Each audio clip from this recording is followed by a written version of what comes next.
السلام علیکم۔ شروع کرتے ہیں آج کی کہانی۔ ایک دن ہمارے ہسپتال میں ایک ذہنی مریضہ لائی گئی تھی جس کے بیٹے نے ماں سے کسی معمولی سی بات پہ ناراض ہو کر خودکشی کرنی چاہی تھی۔ ماں کو جب یہ خبر ملی تو وہ اپنے ہوش و آواز کھو بیٹھی تھی۔ بعد میں بیٹے کو تو بچا لیا گیا، مگر ماں کو ذہنی صدمے سے بحالی کے لیے ہسپتال میں داخل کروانا پڑا۔ جب یہ عورت آئی، اس کی حالت غیر تھی۔ وہ چیختی چلاتی، روتی پیٹی اور کبھی اپنے سامنے والوں کو بھی مارنے کو لپکتی تھی۔ میری ساتھی نرس بولی، یہ عورت میرے قابو میں نہیں آئے گی، مجھے تو اس کو انجیکشن لگانے میں بھی خوف آ رہا ہے۔ تب میں نے کہا، عارفہ، تم مجھ سے ڈیوٹی بدل لو، آؤ ہم انچارج سے کہہ کر ڈیوٹی تبدیل کروا لیتے ہیں۔ سب حیران تھے کہ جس عورت کی وحشت سے سب ڈر رہے ہیں، میں اس کے ساتھ ڈیوٹی کرنے پر راضی ہوں۔ ایک نرس نے پوچھا، سارا، کیا تم اس عورت سے ڈرتی نہیں ہو؟ ڈر کس بات کا؟ یہ ذہنی مریض دراصل اندر سے بڑے مخلص اور نرم و نازک ہوتے ہیں۔ جب اپنے سماج کے سنگ دل رویوں اور حالات سے نابرد آزما نہیں ہو سکتے تو ہتھیار ڈال دیتے ہیں۔ ان سے ڈرنے کی کوئی ضرورت نہیں ہے۔ اگر ہم ان کو پیار اور اعتماد دیں گے تو یہ ہم پر بھروسہ کرنے لگتے ہیں۔ ہم پھر ان سے اپنی بات بھی منوا سکتے ہیں۔ اس عورت کے معاملے میں بھی کچھ ایسا ہی ہوا۔ میں نے اس کو اتنا پیار دیا کہ وہ 15 دنوں میں ٹھیک ہو گئی۔ اب وہ آرام سے انجیکشن لگوا لیتی تھی، اس کو باندھنا نہیں پڑتا تھا۔ پھر جب وہ بالکل ٹھیک ہو گئی تو میری اس کے ساتھ دوستی ہو گئی۔ وہ بڑی اچھی اور سمجھدار عورت تھی، گھریلو حالات کی وجہ سے ذہنی دباؤ کا شکار ہوئی تھی، پاگل نہیں تھی۔ سب مجھ سے پوچھتے تھے کہ تمہارے پاس کیا منتر ہے جو تم ایسے لوگوں کو قابو کر لیتی ہو؟ میں مسکرا دی، لیکن اس سوال پر میرا دل اندر سے رونے لگتا تھا۔ جو میرا اپنا تھا اس کو تو میں قابو نہیں کر سکی تھی، اپنا نہ بنا سکی تھی، نہ ہی اسے نارمل ذہنی حالت میں لا سکی تھی۔ وہ کون تھا؟ اس سوال کا جواب یہ ہے کہ میرا سب کچھ وہی تھا۔ ایک لڑکی جب کسی کو دل میں بسا لیتی ہے، سب کہتے ہیں کہ میرا منگیتر بہت دل کا صاف سجیلا گبرو ہے، بڑا خوبصورت ہے، ذہین، دانا، عاقل ہے، لاکھوں میں ایک ہے، تو بڑی خوش قسمت ہے۔ تب وہ لڑکی خود کو خوش بخت سمجھتی ہے۔ عادل میری پھوپھی کا بیٹا تھا، وہ پڑھائی میں ہمیشہ فرسٹ آتا تھا۔ اس کے علاوہ مضمون، تقریروں اور کھیلوں میں غرض ہر میدان میں اول رہتا تھا۔ ہم سب کو اس سے بڑی امیدیں وابستہ تھیں۔ میری پھوپھی کہتی تھی کہ عادل اور سعادہ کی جوڑی خوب رہے گی، میں تو بس اس کو ہی اپنی بہو بناؤں گی۔ ایسی باتیں سن سن کر میرے دل میں بھی عادل کی محبت پیدا ہو گئی اور تصور میں اسی کو اپنا سب کچھ سمجھنے لگی۔ عادل کو میڈیکل لائن میں آنے کا بہت شوق تھا، وہ ایک کامیاب ڈاکٹر بننا چاہتا تھا۔ انہی دنوں میں اس نے FEC کا امتحان دیا تھا۔ اس نے خوب محنت کی تھی، اس کو امید تھی کہ اس کے نمبر بہت اچھے آئیں گے۔ وہ اپنے لیے پہلے سے ہی ڈاکٹروں والا سفید کوٹ لے کر آیا تھا۔ ان دنوں میں نرسنگ کی ٹریننگ کر رہی تھی میں۔ ہماری پھوپھی بھی اسی پیشے سے منسلک تھی اور کافی عرصہ لیبیا میں خدمت گار رہی تھی۔ کافی روپیہ پیسہ کما چکی تھی۔ اب ایک چھوٹا سا بنگلہ ناظم آباد میں خرید لیا تھا انہوں نے۔ یہ لوگ چین اور سکون کے زندگی کے دن گزار رہے تھے۔ جب شہر کے حالات خراب ہوئے تو ایک رات ان کے گھر میں ڈکیتی پڑ گئی۔ آدھی رات کو جب سو رہے تھے سب، ڈاکوؤں نے پھپھا کی کان پٹی پر گن رکھ دی اور کہا کہ چابیاں نکالو اور گھر کا سارا مال ہمارے حوالے کر دو۔ میری پھوپھی کی بیٹی کمسن تھی، اس کی عمر تب 10 برس کی تھی۔ اس کی آنکھ کھلی تو 5 اجنبی افرادوں کو دیکھا جو اس کے گھر والوں کو گھیرے ہوئے تھے۔ وہ چپکے سے کمرے سے کھسک گئی۔ ڈاکوؤں نے بچی جان کر غالباً اس کی جانب توجہ نہیں دی۔ وہ بھاگ کر گیٹ پر پہنچی اور آہستہ سے گیٹ کو کھول کر باہر چلی گئی اور پڑوسی کے گھر بیل بجانے لگی۔ وہ اٹھ کر اپنے گیٹ پر آئے تو انہوں نے بچی کے رونے کی آواز سنی۔ پوچھا کون؟ بچی نے باپ کا نام بتا کر کہا جلدی آئیے، ہمارے ابو کو انہوں نے پکڑ لیا ہے اور ان کے سر پر پستول رکھا ہوا ہے۔ ہمسائے نے نہ صرف پولیس کو اطلاع دی بلکہ آس پاس کے گھروں کی بھی بیل بجا کر سب کو جگا دیا۔ پڑوسی باہر آئے، اتنے میں پولیس بھی آ گئی۔ سب مل کر گھر کے اندر چلے گئے۔ ڈاکو دوسرا گیٹ پھیلانگ کر باہر نکل گیا، لیکن ایک پولیس کے ہاتھ آ گیا اور پکڑا گیا۔ اس واقعے کے بعد پھپھا اس قدر پریشان ہوئے کہ پنجاب شفٹ ہو گئے، گھر بھی فروخت کر دیا۔ اس کے بعد میری عادل سے ملاقات نہیں ہو سکی، البتہ یہ سنا تھا کہ تھوڑے سے نمبروں کی کمی کے باعث اس سے میڈیکل کالج میں داخلہ نہ مل سکا، جس کی وجہ سے وہ بہت دل برداشتہ ہو گیا اور اس کی وجہ سے ہی وہ اپنے کمرے سے کبھی باہر نہیں نکلتا تھا، بند پڑا رہتا تھا۔ سال گزر گیا، میں نے نرسنگ کی ٹریننگ مکمل کر دی اور ایک ہسپتال میں جاب پہ لگ گئی۔ انہی دنوں ہماری پھپھو آئی اور کہا کہ شادی کی تاریخ دے دو، میں اب اپنے بیٹے کے سر پر سہرا سجا ہوا دیکھنا چاہتی ہوں۔ امی سے بہت اصرار کیا اور تاریخ لے لی۔ یوں میری شادی میرے خوابوں کے شہزادے عادل سے ہو گئی۔ جس روز نکاح ہونا تھا، عجیب بات ہوئی۔ عادل کو میں نے دیکھا، وہ گھبرایا ہوا عجیب سا لگ رہا تھا۔ میں سمجھی دلہا بنا ہوا ہے، اس لیے کچھ مختلف سا لگ رہا ہے، شرما رہا ہے۔ لیکن جب پادری صاحب نکاح پڑھوا رہے تھے، اس وقت بھی اس کی حالت نارمل نہیں تھی، اس کا رویہ عجیب سا تھا۔ وہ پادری صاحب کی ہدایت پر عمل نہیں کر پا رہا تھا، کبھی ہنس پڑتا، کبھی چپ ہو جاتا، وہ جو کہتے وہ نہ کہتا۔ اس پر پادری صاحب کو غصہ آ گیا۔ انہوں نے اسے ڈانٹا کہ یہ کیا تماشا کر رہے ہو، یہ شادی ہو رہی ہے، کوئی مذاق نہیں ہے، جو میں کہہ رہا ہوں ویسا بولو، لوگ تمہارے بارے میں کیا سوچ رہے ہوں گے۔ عادل ایسا تو نہ تھا، مجھے خود اس سے ایسی امید نہیں تھی، اس کی بجائے میں شرف سے پانی پانی ہوئی جا رہی تھی۔ خدا خدا کر کے کسی طرح نکاح ہوا، مبارک سلامت کے بعد ہم گھر چلے گئے۔ سوچ رہی تھی آج دلہا صاحب کی خوب خبر لوں گی کہ معقول آدمی یہ تو بھرے مجمع میں کیا ناقابل برداشت حرکتیں کر رہے تھے۔ گھر پہنچ کر پتہ چلا کہ دلہا صاحب تو غائب ہے۔ رات ان کا انتظار کرتی رہی، میرے بھائی ابو سب عادل کو ڈھونڈتے رہے۔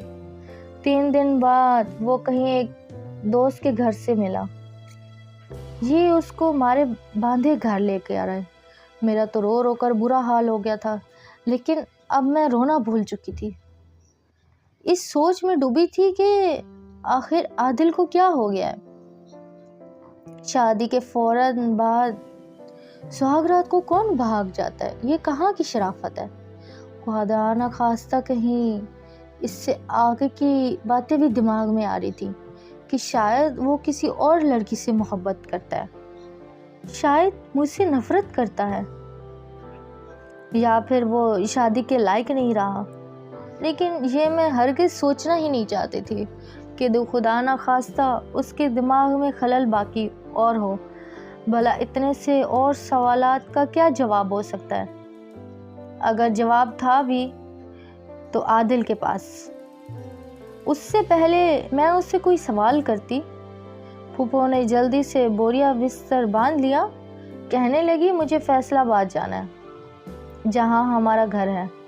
یہاں میرا بیٹا بہت پریشان ہو رہا ہے. میرے والدین منہ دیکھتے رہے. وہ مجھے اور اپنے بیٹے کو لے کر آنن فانن فیصل آباد چل دی. میں نے بھی سوچا گھر جا کر عادل سے پوچھوں گی. یہاں کوئی ایسی ویسی بات ہو گئی تو عادل کا دل برا ہو جائے گا. ہماری پھوپھو کا گھر کافی بڑا تھا. انہوں نے ایک حصہ مجھے اور عادل کو دے دیا اور پہلے ہی دن بولی بھائی تم اپنے دلہا کو خود ہی سنبھالو.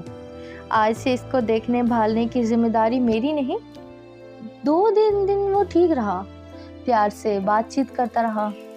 میں نے پوچھا بھی کہ تم نے وہاں ایسی حرکت کیوں کی؟ تو کہا بعد میں بتاؤں گا.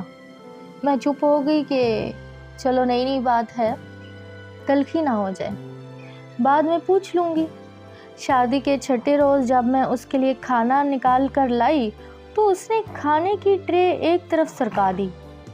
کچن میں گیا اور اپنے لیے خود کھانا نکال کر لایا. میں حیرت سے اس کی طرف دیکھتی رہی مگر اس نے میری حیرت کا کوئی بھی نوٹس نہ لیا اور چپ چاپ کھانا کھاتا رہا. مجھ سے پوچھا تک نہیں کہ تم نے کھانا کھانا ہے یا نہیں. پھر اٹھ کے گھر سے باہر چلا گیا اور 2 دن تک واپس نہ آیا. میں نے ساس سے پوچھا، وہ ٹال گئی. کہا کسی دوست کے پاس گیا ہوگا. میں نئی دلہن اس کا انتظار کر رہی تھی. وہ بغیر اطلاع کے غائب تھا اور میری ساس نے کوئی تصدیق نہیں کی. اگلے دن وہ آیا، مجھ سے بات نہ کی. آتے ہی بستر پر لیٹ کر چھت کو گھورنے لگا. میں نے پانی پینے کو دیا تو مجھے گھورنے لگا. پھر خود اٹھا اور پانی بھر لایا اور پھر پیا. میں نے پوچھا عادل کیوں تم نے میرے ہاتھ سے پانی نہیں لیا؟ مجھ سے ناراض ہو کیا؟ کیا خبر تم نے پانی میں کچھ ملا دیا ہو اس لیے نہیں لیا. میں اس کی بات سن کر ہکا بکا رہ گئی. اس کا رویہ ایسے سخت تھا کہ اس کے بعد مخاطب ہونے کی میں جرات ہی نہ کر پائی. رات کو بھی وہ مجھ سے منہ موڑ کر سو گیا. اگلے دن کھانا بنا رہی تھی کہ مجھے پشت پر سے یوں دھکا دیا کہ میں چولہے پر گرتی بچی. میں نے کہا عادل تم ہوش میں تو ہو؟ آخر تمہیں کیا ہو گیا ہے؟ اگر میں جل جاتی. کہنے لگا سوری اور جا کر اندر لیٹ گیا. میں نے سوچا اب اس کی شکایت پھوپھو سے کرنی ہی پڑے گی، لیکن پہلے یہ کھانا کھا لے ورنہ کھانا کھانے کا مزہ خراب ہو جائے گا. میں غصے میں تھی پھر بھی شرافت کا ثبوت دیا اور اس کے لیے کھانا لے کر گئی. مجھے دیکھتے ہی وہ غسل خانے میں چلا گیا اور ہاتھ دھونے لگا. میں انتظار کر رہی تھی کہ وہ ہاتھ دھو کے آ جائے تو پھر ہم کھانا شروع کر دیں. آدھا گھنٹہ گزر گیا. میرے صبر کا پیمانہ لبریز ہو گیا. وہ مسلسل ہاتھ ہی دھوئے جا رہا تھا یہاں تک کہ صابن کی ٹکیاں ختم ہو گئی. میں روحان سی ہو گئی. قریب تھا کہ زور زور سے رونے لگوں. اتنے میں میرے نند آ گئی. یہ مجھ سے واقعی محبت کرتی تھی. میں نے کہا پروین دیکھو تو ذرا آج ان کو کس قدر ضد کرنے پہ تلے ہیں. مسلسل 1 گھنٹے سے ہاتھ ہی دھوئے جا رہا ہے. صبح اس نے چولہے پر مجھے اچانک دھکیل دیا کہ میں جلتے جلتے بچی ہوں. پروین بولی بھابھی ایک بات کہو، قسم کھاؤ کہ تم پھر عادل سے نفرت نہیں کرو گی، اس کو چھوڑ کر نہیں جاؤ گی. دراصل عادل بھائی کی طبیعت ٹھیک نہیں ہے. ان کو ہمدردی کے ساتھ علاج کی بھی ضرورت ہے. یہ ذہنی مریض ہیں. کبھی کبھی تو ان پر پاگل پن کا شدید دورہ پڑتا ہے. یہ بات امی نے آپ لوگوں سے چھپائی تھی. ان کا خیال تھا کہ شادی کے بعد شاید عادل بھائی ٹھیک ہو جائیں. انہیں میڈیکل میں داخلہ نہ ملا تو شدید ذہنی صدمہ ہوا. پروین کی بات سن کر میں سکتے میں رہ گئی. پھوپھو نے ہم سے کتنا بڑا ہاتھ کھیلا تھا اپنے پاگل بیٹے سے میری شادی کر کے. میری زندگی کو داؤ پہ لگا دیا تھا۔ وہ کتنی خود غرض تھی۔ اگر وہ ہمیں بتا دیتی تو کم سے کم شادی سے پہلے ہم کراچی میں عادل کا علاج تو کرواتے۔ اس کے بعد میرے دل میں عادل کے لیے شدید ہمدردی کے جذبات پیدا ہوئے۔ اب وہ جو بھی حرکات کرتا مجھے برا نہ لگتا۔ اب تو برا منانے والی بات ہی نہ رہی تھی۔ وہ ذہنی مریض تھا، اور ایک پاگل کی بات کا کیا برا منانا۔ وہ تو خود سہارے اور ہمدردی کا مستحق ہوتا ہے۔ میرے سارے خواب چکنا چور ہو چکے تھے۔ کیا کیا خواب سجائے تھے عادل کے بارے میں، کیا کچھ نہ سوچا تھا میں نے، اور کیا ہو گیا۔ بہرحال میں نے فیصلہ کر لیا کہ ہر حال میں اس کا علاج کرواؤں گی، اس کو زندگی کی طرف لاؤں گی۔ اسی وقت امی جان کو خط لکھا اور تمام احوال انہیں لکھ دیا۔ امی اور بھائی فوراً آ گئے اور ہمیں کراچی لے آئے تاکہ اس کا علاج کروایا جا سکے۔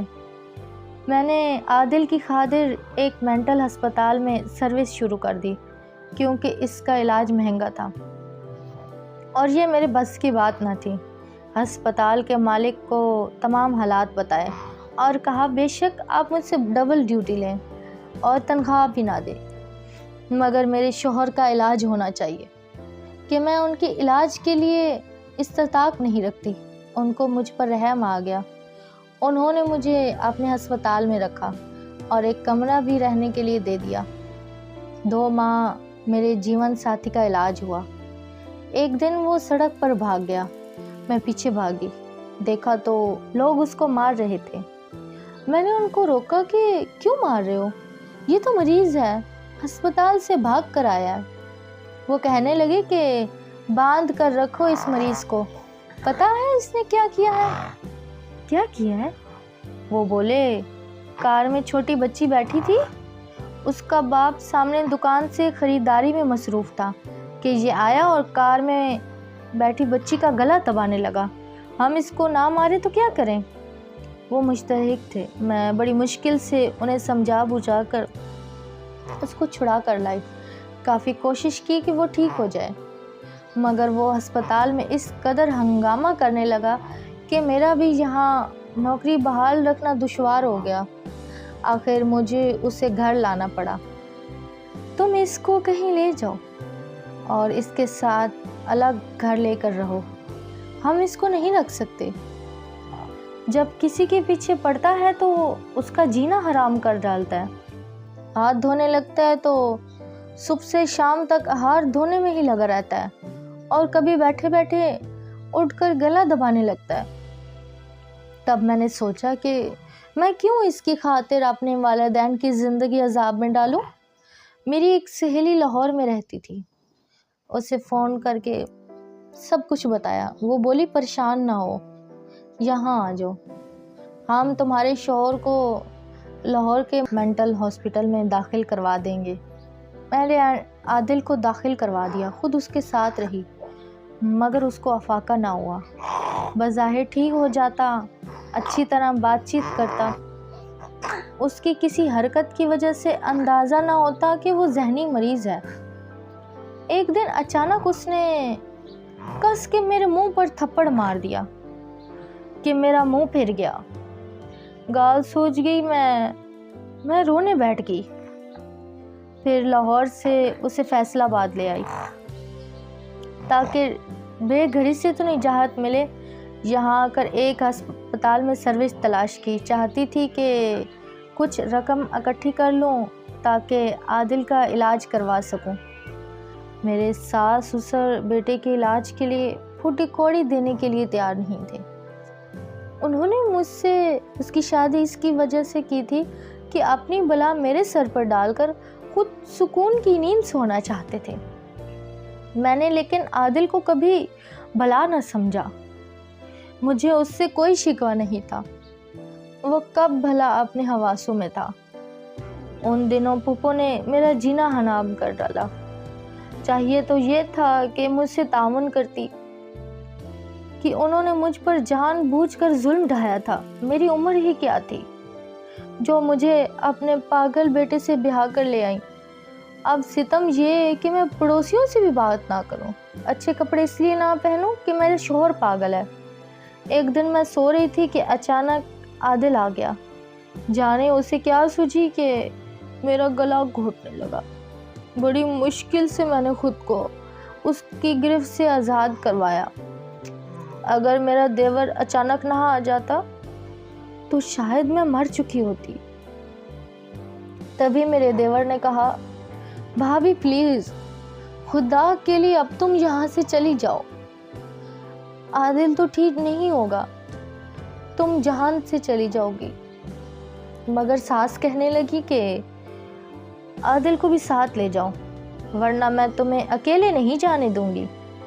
میں نے کہا، پھپھو، میں نے اپنا زیور تک بیچ کر آپ کے بیٹے کا علاج کروایا، ہر چیز آپ کے بیٹے کے علاج پر لگا دیا۔ آپ مجھے اس کے علاج کا خرچہ نہیں دے سکتی تو رہنے کے لیے اپنا کراچی والا گھر دے دیجیے۔ آخر میں اس پاگل کو ساتھ لے کر کہاں جاؤں؟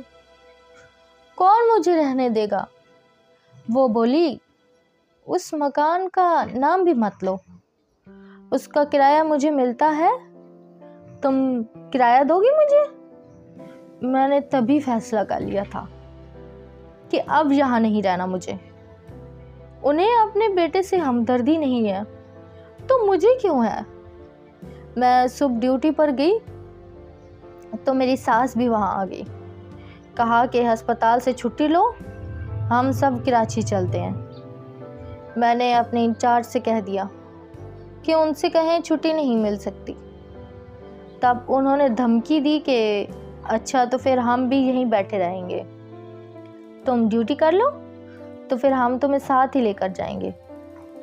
ایک نرس نجمہ میرے ساتھ کام کرتی تھی، اس نے یہ سب صورتحال دیکھی، بولی، سارا تمہاری ساس کے تیور ٹھیک نہیں لگتے، تم ان کے ساتھ مت جاؤ نا، چھٹی ہونے سے تھوڑی دیر پہلے میرے ساتھ نکل جانا، میں تمہیں بعد میں ریل میں بٹھا دوں گی، تم اپنے مائکے چلے جانا۔ میں نے یہی بہتر سمجھا۔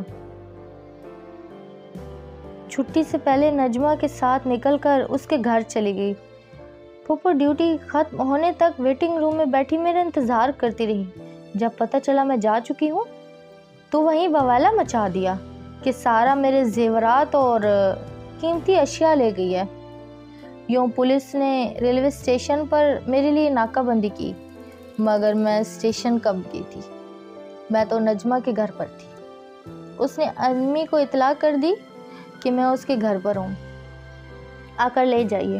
تب والد اور بھائی آئے اور مجھے اپنے ساتھ کراچی لے گئے۔ کچھ دنوں بعد پھپھو مجھے لینے آ گئی، لیکن ابو جان نے نہیں جانے دیا اور ان سے کہا کہ تم نے بیٹی کی زندگی برباد کر دی، اپنے پاگل بیٹے کی بیماری کو چھپا کر ہمیں دھوکہ دیا ہے۔ اب سیدھی طرح سے طلاق بھجواؤ، نہیں تو ہم کیس کر دیں گے۔ مگر پھپھو سیدھی طرح کہاں ماننے والی تھی۔ والد صاحب کو طلاق کا دعویٰ کرنا پڑا۔ 2 سال عدالتوں کے چکر لگتے رہے۔ میں نے پھر سے ہسپتال میں ملازمت کر دی، جو کچھ کمایا سب مقدمے پر خرچ کر دیا، تب جا کر کیس سے جان چھوٹی۔ آج بھی عادل کے بارے میں سوچتی ہوں تو دلی افسوس ہوتا ہے کہ وہ اچھا بھلا تھا، خدا جانے اس کو کیا ہو گیا ہے۔ کاش اس کے والدین میرا ساتھ دیتے تو میں اس کی خاطر اس کا علاج کروا سکتی تھی، اس کی خدمت کرتی۔ انسان کے نصیب میں جو ہوتا ہے وہی ملتا ہے۔ میرے نصیب میں شاید شادی کے بعد کوئی خوشی نہیں تھی، بلکہ ذہنی اذیت ہی تھی۔ اب تو پھر بھی سکون سے ہوں، ڈیوٹی دے کر آتی ہوں، تھک کر سو جاتی ہوں۔ جب سے عادل سے جدا ہوئی ہوں تبھی سے اس جیسے ذہنی مریضوں سے ہمدردی سی ہو گئی ہے۔ ان کی خدمت کر کے سکون ملتا ہے، شاید اسی لیے بھی کہ میں عادل کی وہ خدمت نہ کر سکی جو مجھے کرنی چاہیے تھی، یا شاید حالات نے مجھے وہ نہ کرنے دیا جو میں مزید اس کے لیے اچھا کر سکتی تھی۔ یہ تھی آج کی کہانی۔ کہانی سے متعلق اپنی قیمتی رائے کا اظہار ضرور کیجیے گا۔ ملتے ہیں ایک نیو کہانی کے ساتھ۔ اللہ حافظ۔